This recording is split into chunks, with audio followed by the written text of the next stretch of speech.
Hi friends, welcome back to my channel. তো এখন বাজে সকাল 10টা, আর 10টার সময় আমি দেখো রান্নাঘরে চলে এসেছি তোমাদের সামনে একটা উপকারী, একটা হেল্পফুল রেসিপি নিয়ে, যেটা তোমাদের খুবই খুবই খুবই এই সময় অন্তত দরকার হবেই। তাই বলছি ভিডিওটি একদম স্কিপ না করে পুরোটা দেখতে থাকো।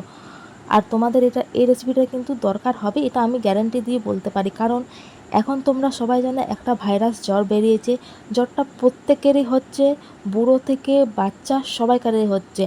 আর এই জ্বরটার মেন সমস্যা হচ্ছে 3 দিন জ্বরটা তো থাকছে, কিন্তু 3 দিন থাকার পর শরীরটাকে প্রচণ্ড দুর্বল করে দিচ্ছে, আর মুখের রুচিটা একবারে চলে যাচ্ছে। তো এই জ্বরটাতে আমার মেয়েও পড়েছিল, তার একবারই দুর্বল হয়েছিল, সে চলতে শুদ্ধ পারেনি, আর একদম রুচিটা চলে গেছিলো। তো আমি এই রেসিপিটি তাকে 7 দিন দিয়েছি, 1 সপ্তাহ, তার মধ্যে আমি ফল হাতে নাতে পেয়েছি। ওই জন্য ভাবলাম তোমাদের সাথেও এই রেসিপিটি শেয়ার করি, আশা করি তোমাদের উপকার হবে। তো এই রেসিপিটি বানানোর জন্য আমার এখানে লাগবে লাউডাঁটা। তো দেখো এখানে আমি ছোট ছোট করে লাউডাঁটা কেটে রেখেছি, এবং কচি যে পাতাগুলো ছিল সেগুলো আমি কেটে কুচি কুচি করে নিয়েছি এই দুটো আলু, নিয়েছি গাজর, হাফ গাজর, নিয়েছি পেঁপে। আমি এখানে মানে মাঝারি সাইজের পেঁপে, মানে হাফ নিয়েছি। পেঁপেটাকেও ছোটো ছোটো করে কেটে নিয়েছি। আর এখানে নিয়েছি একটা গোটা কাঁচকলা, মাঝারি সাইজের কাঁচকলা। তো এগুলোই লাগবে আমার এই রেসিপিটি বানানোর জন্য। আর একটা মেন উপকরণ আছে, যেটার সাহায্যে এটি আরও বেশি হেলদি এবং শরীরটাকে দুর্বলতা কাটাতে সাহায্য করবে এবং মুখের সাদানাতে সাহায্য করবে। তো চলো এর পরের উপকরণটা দেখাচ্ছি। তো আমি তার আগে বলে দিই, আমার এই সবজির মধ্যে আমার এই সবজিগুলোই লাগবে।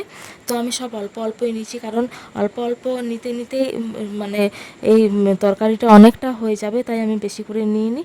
সব হাফ নিয়েছি, বেগুন, গাজর, আলু ছোটো সাইজের দুটো নিয়েছি, আর লাউডাঁটা নিয়েছি, কাঁচকলা একটা নিয়েছি, পেঁপে হাফ নিয়েছি। তো এগুলোই লাগবে, এই সবজিগুলোই আমি নিয়েছি।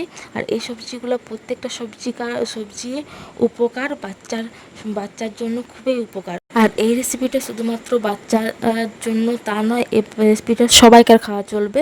আর আমরা এই রেসিপিটা কিন্তু সবাই খাই, তো ওই জন্য একটু বেশি করে বানাচ্ছি, যাতে মেয়েরও হয়ে যায় আর আমাদেরও হয়ে যায়।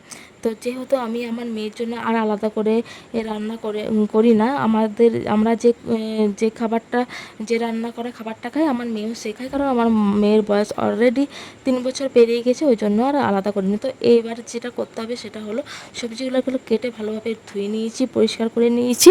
এবার দেখো একটা কড়াইয়ে আমি এই জল নিয়েছি, এই পরিমাণ মতো একটু বেশি করে জল নিয়েছি। আর এই জলের মধ্যে দিয়েছি হলুদ গুঁড়ো 1 চামচ, আর দিয়েছি লবণ 1 চামচ। তো হলুদ গুঁড়ো লবণ দিয়ে জলটা গরম হয়ে গেছে, তার মধ্যে আমি সবজিগুলো দিয়ে দিচ্ছি।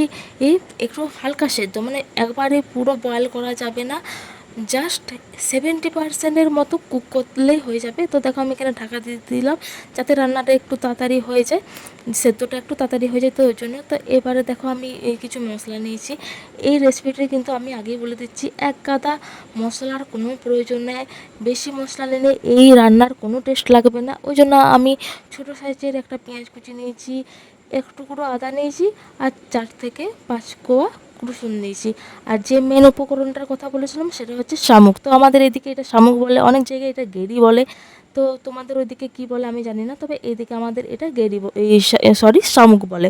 তো আমি শামুকটা নিয়েছি। তো দেখো আমার, আর তোমরা দেখতেই পেলে আমার সবজিগুলো যেগুলো সেদ্ধ করতে দিয়েছিলাম, আমার 70% সেদ্ধ হয়ে গেছে। তো ওগুলো আমি এবারে নামিয়ে দেবো। তারপর দেখো কড়াইয়ের মধ্যে তেল দিয়ে আমি শামুকগুলো ভেজে নিলাম। তো এই রেসিপিটাতে আমি অল্প শামুক দিচ্ছি, কারণ এখানে বেশি শামুকের কোনো প্রয়োজন নেই। আমি একবারে বেশি করে কিনে নিয়েছি, দিয়ে জলের মধ্যে রেখে দিয়েছি। আমি অল্প অল্প করে ছাড়াই, আর আমি এই রেসিপিটি বানাই, এটা 7 দিন খাওয়ালে আপনারা বুঝতে পারবে। তো দেখো তারপর আমি আবার কড়াইয়ের মধ্যে তেল নিয়েছি একটা শুকনো লঙ্কা, জিরে আর পেঁয়াজটা দিয়ে আমি সবজিগুলো ভালোভাবে, পেঁয়াজ, রসুন, আদা আমি গ্রেট করে নিয়েছি, দিয়ে সবজিগুলো নিয়ে আমি একটু ভালোভাবে ভেজে নেব। ভাজার পর একটু নাড়াচাড়া করে ভাজার পর আমি দিয়ে দিয়েছি গুঁড়ো মশলা, এখানে হলুদ গুঁড়ো, লঙ্কা গুঁড়ো দিয়ে দিয়েছি। আপনার বাচ্চা যদি ঝাল পছন্দ না করে, আপনার বাচ্চা যদি এই ছোট হয়, তাহলে এই শুকনো লঙ্কা আর এই গুঁড়ো লঙ্কা পুরো স্কিপ করে যাবেন। তারপরে রান্নার প্রসেস একবারে এক। তো এবারে দেখো পরিমাণ মতো লবণ নিয়ে নিয়েছি। তো তারপরে আমি ভালোভাবে মশলাগুলো আরও কিছুক্ষণ ভেজে নেব, ভালোভাবে ভেজে নেব তেলের সাথে। তো ওই জন্যই আমি প্রথমে সেদ্ধটা আমি বেশি করিনি, 70% মতো সেদ্ধ করেছি, নাহলে একবারেই সবজিগুলো গলে যাবে। তো দেখো ভাজা হয়ে গেছে। তো এবার দেখো আমি জল দিয়ে দিচ্ছি। তো এবারে জল দিয়ে দিয়েছি পরিমাণ মতো, সে সেদ্ধ করা জলটাই দিয়েছি পরিমাণ মতো। এবার এটা ফোটার অপেক্ষা করব। তো দেখো বন্ধুরা, আমি আগেই বললাম আমার মেয়ের জন্য আমি আলাদা করে আর কোনো কিছু রান্না করি না। তার জন্যে আমি এমন রান্না করি যাতে তেল কম থাকে, ঝালটাও কম থাকে, যাতে আমার মেয়ে খেতে পারে, এমনকি আমাদেরও হয়ে যায়। ওই জন্য আমি তেল আর লঙ্কা গুঁড়োটা, মানে লঙ্কার ব্যবহারটা একটু আমি ব্যালেন্সে রাখি। তো দেখো ঝোলটা ফুটে গেছে। এখানে ভেজে রাখা শামুক দিয়ে দিয়েছি, আমি ভেজে রেখেছিলাম বড়ি। তো সেই ভেজে রাখা বড়ি আর শামুকটা আমি দিয়ে দিয়েছি। তো এবার কিছুক্ষণ নাড়াচাড়া করার পরেই আর একটু ফুটতে দেবো, সামান্য 10 মিনিটের মতো। তো তারপরে আমি নামিয়ে নেব। তো এই রেসিপিটা আমি বারবার বলছি, এই রেসিপিটা আপনারা 7 দিন খাওয়ার, তারপরে আমাকে কমেন্ট করুন আর অবশ্যই সাবস্ক্রাইব করবেন।